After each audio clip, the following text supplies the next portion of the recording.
শিশু এবং নারীর প্রতি আজকে যে সহিংসতা আমরা দেখছি, এখানে এটা পিওর কেবলমাত্র আপনার মনস্তাত্ত্বিক একটা বিষয়, নাকি কেবলমাত্র একটা সামাজিক একটা অসম্ভব রকমের জঘন্য একটা ফেজের ভিতর দিয়ে আমরা যাচ্ছি?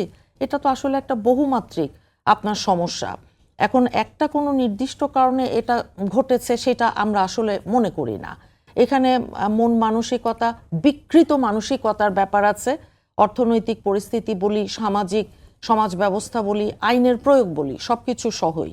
এখন আমাদের এই সমাজটা তো পিতৃতান্ত্রিক একটা সমাজ ব্যবস্থা।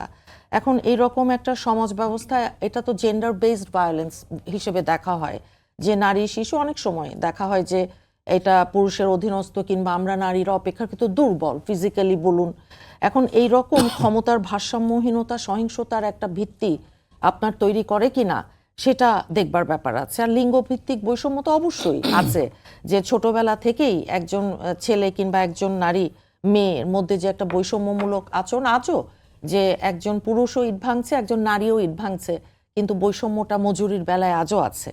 তো সামাজিক একটা দৃষ্টিভঙ্গির ব্যাপার আছে, এবং সেই সাথে বিচারহীনতার যেই সংস্কৃতি, দেখেন আমরা অতীতে সাগররুনি হত্যা বলেন কিংবা ত্বকী হত্যা মামলা বলেন, এই রকম অসংখ্য, আসিয়ার মামলাটার বিচার কিন্তু বিচারিক আদালতে হয়েছে, কিন্তু উচ্চ আদালতে এটা ডেথ রেফারেন্স, সেটা তো আপনি জানেন যে এটাকে কনফার্ম করতে হয় যখন এক রাষ্ট্র একজন মানুষের জীবন নিয়ে নেবে, মানে মৃত্যু। তো সেখানে আইনের শাসন হচ্ছে যে উচ্চ আদালত মানে সুপ্রিম কোর্টের দুটো বিভাগ, হাইকোর্ট বিভাগ এবং আপিল বিভাগ।